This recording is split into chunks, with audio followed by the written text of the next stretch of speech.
jardim.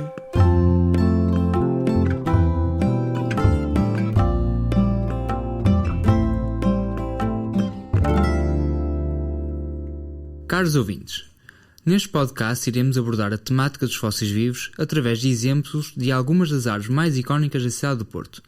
Iremos levá-lo ao longo de um percurso imaginado e imaginário por locais como o Jardim da Cordoaria, Jardim das Virtudes e o Jardim Botânico do Porto, assim como pelas galerias de Paris, mesmo no coração da Baixa Portuense. Iremos abordar a importância de determinados espécimes botânicos atuais, como parentes representados no registro fóssil, desmistificando o conceito de fósseis vivos, já pouco usado. Comecemos pela expressão fósseis vivos. O que são fósseis vivos? Fóssil vivo é um termo informal, frequentemente utilizado em textos não científicos para designar organismos pertencentes a grupos biológicos atuais, mas que apresentam, frequentemente, aspectos morfológicos muito similares aos seus parentes mais antigos. O nosso acesso a estes parentes mais antigos é feito através do registro geológico, onde estes se encontram preservados sob a forma de fósseis. São seres de espécies distintas das representadas no registro fóssil, mas com as quais são diretamente aparentados e, portanto, muito semelhantes, genética e anatomicamente falando. No reino vegetal, um exemplo famoso é a espécie Ginkgo biloba. Esta espécie foi muito abundante e o seu grupo muito diversificado durante a Era Mesozoica, cerca de 251 milhões e 65 milhões de anos atrás, dominando a vegetação durante grande parte do Jurássico e Cretácico. No entanto, hoje em dia, a família Ginkgoaceae é representada apenas por uma única espécie, a Ginkgo biloba. Esta é, portanto, uma das espécies relíquia da Terra. Apesar de ser tão primitiva, a sua resiliência é impressionante, tendo sido uma das espécies que localmente sobreviveram à bomba atómica de Hiroshima, as chamadas A-Bomb Trees. Cultivada em cemitérios e templos da China e do Japão desde há mais de 3.000 anos, é uma planta rara em estado silvestre. Atualmente é cultivada cada vez mais em parques e jardins urbanos pela sua resistência à poluição e o seu caráter ornamental.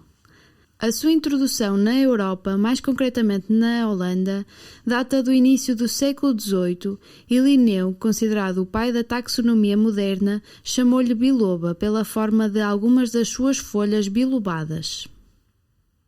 É uma árvore dioica, ou seja, as estruturas reprodutoras masculinas e femininas ocorrem em plantas diferentes, isto é, há plantas macho e plantas fêmea.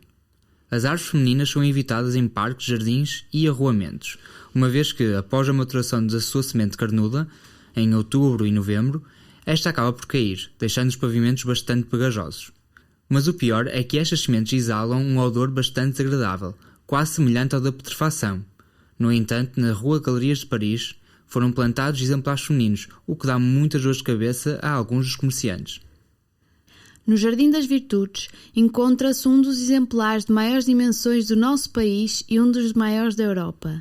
Com uma altura de 35 metros, esta árvore tem um porte majestoso e no outono a sua copa dourada não passa despercebida.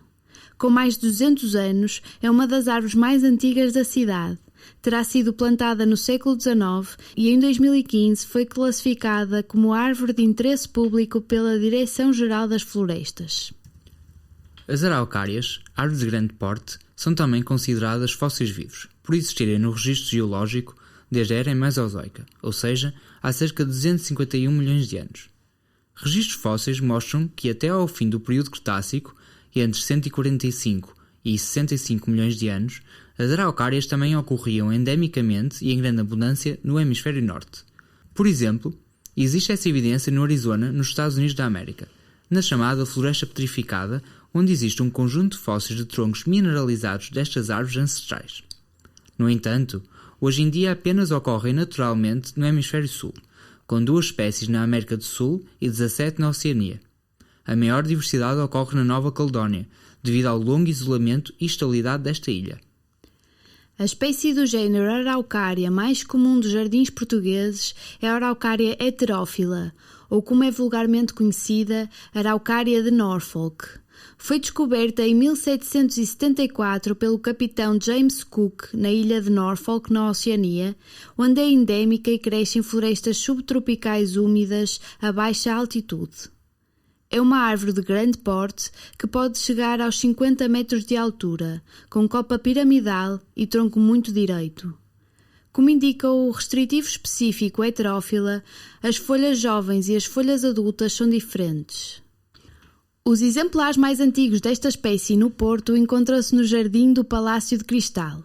É, no entanto, também importante destacar o conjunto de 28 exemplares do Jardim do Passeio Alegre, os 2 exemplares do Jardim da Casa Burmeister e, claro, não podemos deixar de referir os 2 exemplares notáveis do Jardim Botânico do Porto, situados simetricamente nos bosquetes da entrada do jardim. Estes exemplares enquadram a Casa Anderson, atualmente Galeria da Biodiversidade, Centro Ciência Viva, do Museu de História Natural e da Ciência da Universidade do Porto. Junto a uma das Araucária heterófila do Jardim Botânico, existe uma Araucária angustifolia, vulgarmente conhecida por Araucária do Brasil, que é originária do sudoeste da América do Sul, onde cresce em florestas subtropicais. As sementes, que os brasileiros apelidam de pinhões ou castanha da Araucária, são ricas em amido, proteínas e gorduras, sendo utilizadas na alimentação humana e de animais.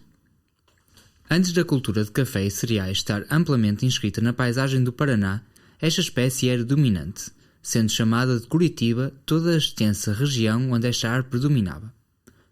Curitiba, que significa imensidão de pinheiros no dialeto indígena local, acabou por dar nome à capital do Paraná. Voltando a Portugal, quando visitar as exposições patentes no Polo Central do Museu de História Natural e da Ciência da Universidade do Porto na Baixa Portuense, mesmo ao lado da icónica Torre dos Clérigos no Jardim da Cordoaria, não deixe de reparar no exemplo magnífico de uma outra espécie de araucária, a Araucária biduili. Este é provavelmente o maior exemplar do país desta espécie, com mais de 40 metros de altura e mais de 150 anos de idade. Foi plantada na altura da construção do Jardim da Cordoaria, entre 1867 e 1869, e também está classificado como árvore de interesse público. A Araucária biduili, conhecida vulgarmente por pinheiro búnia ou por Araucária da Austrália, é originária de Queensland, na Austrália, onde cresce em florestas tropicais com solos basálticos e precipitação elevada ao longo de todo o ano. As folhas destes exemplares jovens, ou as que são produzidas à sombra, são verdes claras, estreitas e rígidas. As folhas que crescem em exemplares adultos ou expostos ao sol são verdes escuras. Quanto às sementes, são comestíveis, tendo sido uma importante fonte de alimentação para as populações aborígenes. Hoje em dia, a Araucária biduili é utilizada como árvore ornamental em todo o mundo. Contudo, não é tão plantada em jardins como as outras espécies deste género, porque as suas pinhas são aproximadamente do tamanho de uma cabeça de um humano. Quando maduras, não se desfazem em sementes, como a das outras araucárias, e caem inteiras. Portanto, quando estiverem a passar por baixo da Araucária biduili do Jardim da Cordoaria, lembrem-se disto e passem ao largo. No entanto, este ano foram descobertos no Parque Nacional Wollemi, na Austrália, cerca de 40 exemplares adultos de uma espécie que até então se pensava estar extinta há 2 milhões de anos, a Wollemia nobilis. Depois desta importante descoberta, houve um grande esforço para propagar e distribuir a espécie por jardins botânicos de todo o mundo, garantindo a sua conservação. O Jardim Botânico do Porto tem um exemplar desta espécie, em vaso na estufa, que aí ficará até ter um porte adequado para ser plantado no exterior. Nos incêndios que no início deste ano fustigaram a Austrália, a população do Wollemia nobilis esteve em risco, tendo havido um esforço desesperado para a salvar. No final, esta foi a única mancha verde intacta no Parque Nacional Wollemi. Junto à Araucária biduili do Jardim da Cordoaria, existe outro fóssil vivo, o Sequoiadendron giganteum, vulgarmente conhecida por sequoia gigante, mandado plantar por Alfredo Allen, vereador de jardins da Câmara Municipal da Altura. Apesar de muito antiga e com mais de 26 metros de altura, é bastante pequena para a espécie.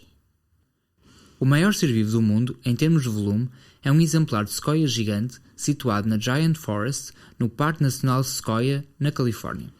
Foi batizada de General Sherman, em homenagem a um general do Exército da União da Guerra Civil Americana. Esta árvore tem 1487 metros cúbicos e quase 2 toneladas, estimando-se que tenha mais de 2300 anos. Porém, mede apenas 83 metros de altura. A maior árvore do mundo é um exemplar de Sequoia sempervirens, descoberta em 2006 e batizada de Hyperion, que tem 115 metros de altura e está numa zona remota do Parque Nacional de Redwood, na Califórnia. Muitos dos ancestrais destas modernas sequoias e sequoiadendrons que hoje em dia estão contidos nas florestas de coníferas da Califórnia estão extintos. Conhecemos-los dos registros paleontológicos, que remontam ao período Jurássico há cerca de 150 milhões de anos. Os registros das coníferas que provavelmente eram ancestrais destas sequoias antigas podem ser identificados desde o Devónico, cerca de 300 milhões de anos atrás. Na Europa, fósseis de sequoias encontrados em locais como França, Suíça, Áustria, Alemanha, Inglaterra e entre outros, são evidência de que estas árvores cresciam naturalmente em território europeu durante o Cenozoico, pouco antes da primeira grande glaciação. O Porto e as suas árvores aguardam a sua atenção e olhar curioso.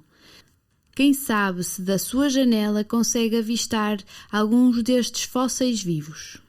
Esperamos que tenha gostado desta visita imaginária. Até breve e obrigado pela sua atenção.